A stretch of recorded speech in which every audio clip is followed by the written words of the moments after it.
Hi everyone, it's Tamara here with another card making tutorial. This time I'm using the cute set from My Favorite Things, Yuzu Lovely Lions. I was inspired by the recent MFT Color Challenge. I'm so glad that MFT have brought the challenges back. It's not the current color challenge, but the first one that came out, which featured the two shades of blue, green and brown.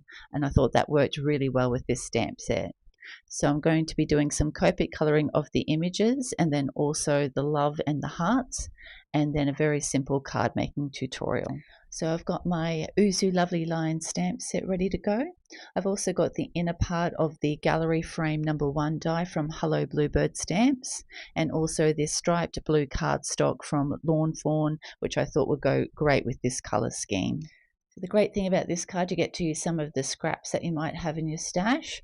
So I'm going to be using some scrap pieces of Copic Express cardstock. So any kind of Copic friendly cardstock that you have, you can just use some scraps to measure behind these openings.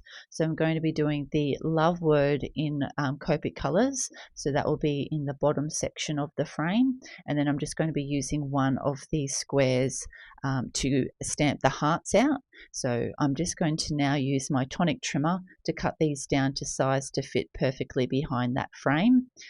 So now I'll get that love one done to the size that I need to fit just behind that frame, and line that up with the measurements on the actual guillotine, and we've got those two cut ready to go. So now I've grabbed out my MISTI and we'll get our love word put into that bottom section of the Copic Express set that will fit into the bottom portion of our Hello Bluebird frame. So I always like to go in with my end letters first to try and make sure I can fit everything in centered. But with this one, because obviously it's a very small amount of space and we want to get it as centered as possible, I'm just kind of fiddling around with them all together, just moving them into place and trying to line them up as best as possible so that it will fit perfectly behind that frame. So just kind of shuffling them around, making sure they're butted up nice against each other to ensure we've got enough room for them to sit behind our frame. Now, as I hadn't used this stamp set before, I'm just kind of prepping everything as I am about to stamp. So I just give it a rub to get rid of any residue, and using my Memento Tuxedo black ink, which works perfectly with Copic markers, I've just stamped out the love. And now I'm going to do the same thing with our hearts. So I'm going to have the hearts kind of popping up. So one kind of down in the left-hand corner facing off to the left-hand side, and then the other smaller hearts up the top facing off to the right-hand side. So they just kind of look like they're floating upwards. And again, I gave them a rub and a double stamp with Memento Tuxedo black ink. And now we're ready to stamp out our images. So again, just grab some scrap Copic cardstock from my stash. These guys are going to be sitting above the frame, so we don't have to measure it to the backing of the frame. So I'm just going to stamp out again with my Memento, because we'll be doing some Copic colouring of these little images. So we've got our first one done, and I just use the chamois just to clean that up before I put it back into my packaging. So we'll just pop him back into place, and then we'll grab our other piece of Copic Express set, just making sure that this little guy will fit, and we'll get him stamped onto our Copic Express cardstock using our Memento Tuxedo black ink again.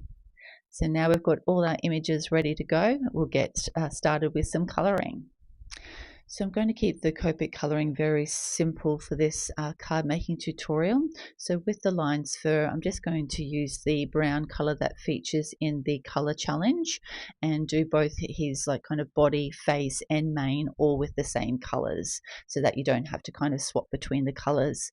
But if you wanted to do that, feel free to make kind of his face and maybe body a bit lighter than his mane, but I'll just keep it simple for this tutorial. Now I'm going to kind of have the light shining up above where the balloons are on the left hand side, so all the shadows will be on the bottom portion of this lion and obviously the bottom portions of our balloons. So I'm just working through the colors. I'm going through the E family to color him out in the browns, and I will have all the colors listed in the description box below. So I'm just kind of working in little flicking motions as I color out these colors, and having the light portions on the front I'm only going to show the colouring of this particular line because I did exactly the same for the line that's just kind of sitting there blowing the kisses. But obviously I wanted to do this one because he has the bow tie and the balloons. So everything else on the other one is exactly the same. So it's very easy for you to follow along with the colouring that I did on this particular line on that one as well. So now that I've coloured up his nose, I'm just going to use these blues to match him with that colour challenge colour and get that all coloured out. So I'm working with some BGs for this portion of the colouring, and I am doing some tip to tip because there is a little bit of space between the BG49 and the BG23, so we just kind of want to make an easier blending transition. The best way to do that is do the tip to tip colouring. So I just kind of hold the darker colour in my left hand and just use the lighter colour just to pick up a little bit of colour to work that out. And now we're going in now with our lightest colours, the BG10 and the BG11, and I'll do his tie in the exact same colour so we keep all that colour scheme exactly the same. And so now that's done. It's all our colouring done, and we'll start on the love. And I'm going to be doing the love in exactly the same colours that I coloured the balloons and his little bow tie on the other line. So I just like to go in with my kind of lighter colour first just to work out where I'm going to have the main dark colour down the bottom. So I'm just again working up. You can see I'm kind of doing some flicking motions, which makes it a lot easier to blend out the colours when you kind of don't have a very harsh edge for them to go against. So again, I'm just going to use the BG49 and the BG23 in the tip to tip to get a nice smooth blend out from that darker 49 into the 23. So again, just working up to the next color, which is my BG11. And again, just flicking up to where our lightest color will be. So we'll blend out at the very end and at the top with our BG10 until we've got a nice smooth blend. So just work that up to the top and we'll finish on the E. And then we'll do the same thing with our little hearts, our blow kiss hearts. So again, I'm kind of keeping all the shadows down on the bottom right hand side, and our sun's kind of up in the top left hand corner of our image.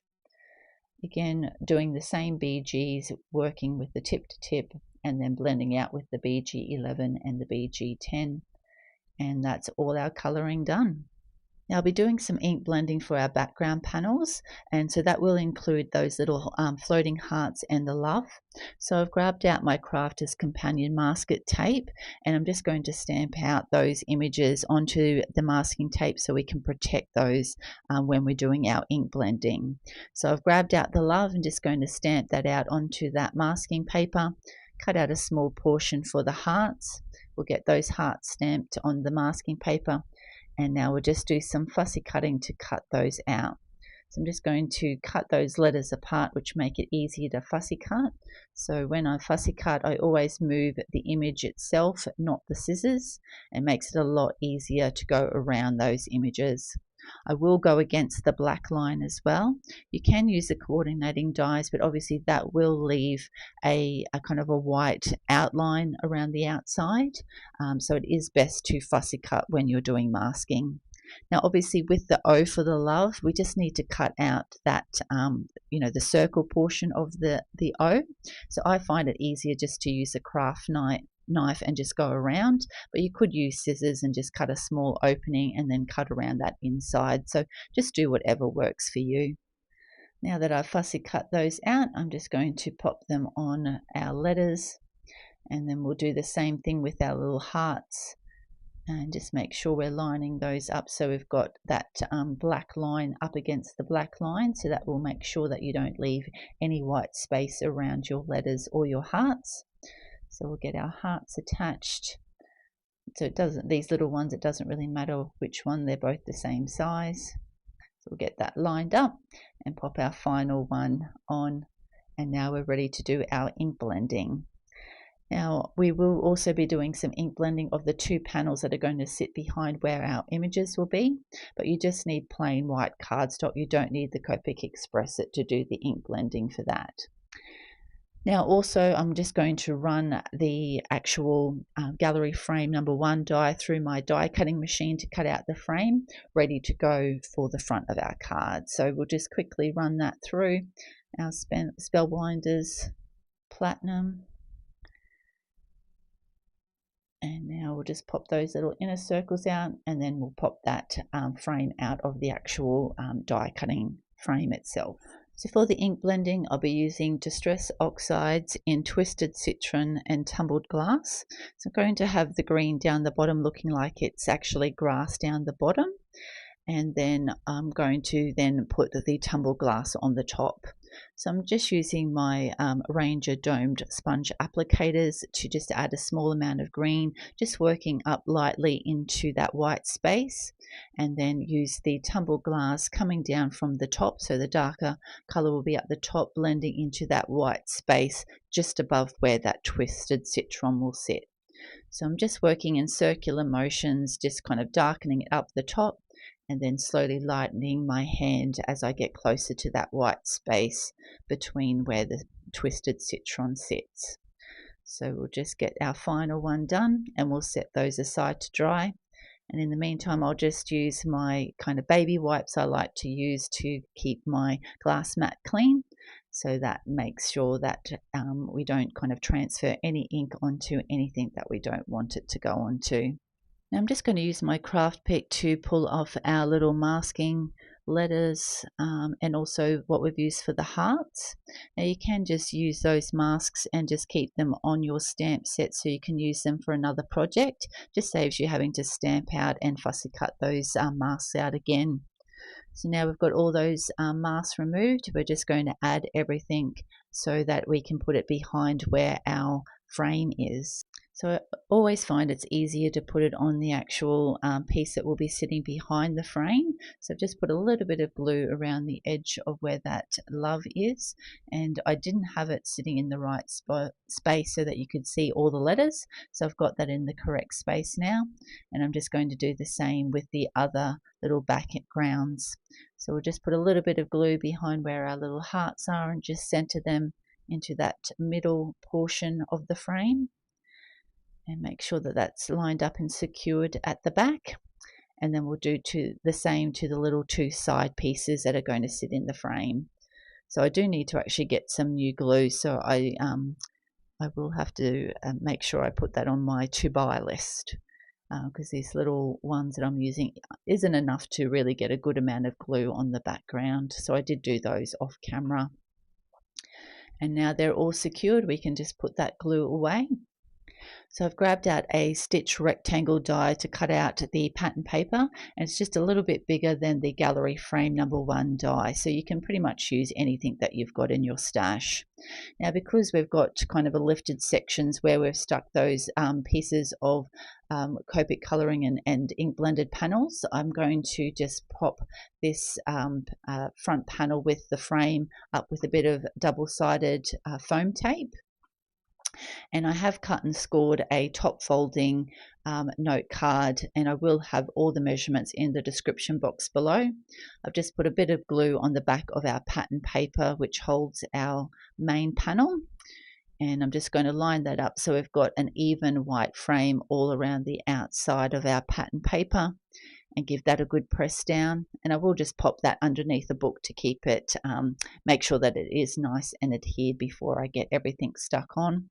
So now that I've done that, I'm just going to glue this little kissing line just down into the top right hand side. Now part of this little line with the balloons is going to be sitting over where that frame is, which is obviously propped up with foam tape. So I've put some foam tape on where those hearts are sitting over that edge, and some glue where he sits actually on the panel itself. Now you could just leave the card like that, but I wanted to create a little sub-sentiment for the card front. There's lots of cute sentiments in the set, so I'm using Sending You Smooches. So I've grabbed out a piece of black cardstock and just prepped it with my anti-static powder tool. Then using my Versa Watermark ink, I'm just double stamping that up to get a nice impression. And then we'll grab our folded piece of A4 cardstock to catch our white heat embossing powder as we put it on. I've done a double tap on that, and then we'll go into the back after I've preheated my heat tool, and then go to the front until it's all nice and melted. I always allow it a bit of time to dry before I wipe it off with my cloth, just to make sure it's not still soft. And then to create a nice simple sentiment strip, I've just grabbed out my Tonic trimmer, and I'm just going to trim that down to create my sentiment strip. So now I've got the perfect size. Now we've got our sentiment strip ready. You could either put it in the middle like this, but obviously I've already attached my critters to the front, so I'm just going to pop mine down the bottom. Now because we've got that frame die propped up, we're going to need to put a little bit of foam tape on our sentiment strip. So I've got some black foam squares, so I popped that on one end and then just added a little bit of glue where it will sit along that frame die. And we'll get that, make sure that's straight and give that a good press down, and that's our sentiment done. And this is the finished card for this tutorial. These lines are so gorgeous, and all the extras that come with the set, like the love, the hearts, and all the sentiments, I think make this pack a really great stamp set. I hope you've enjoyed this card making tutorial. If you have, please hit the like button, and if you'd like to see any future videos, make sure to hit the subscribe button. Thanks so much for watching. Have a great day. Bye.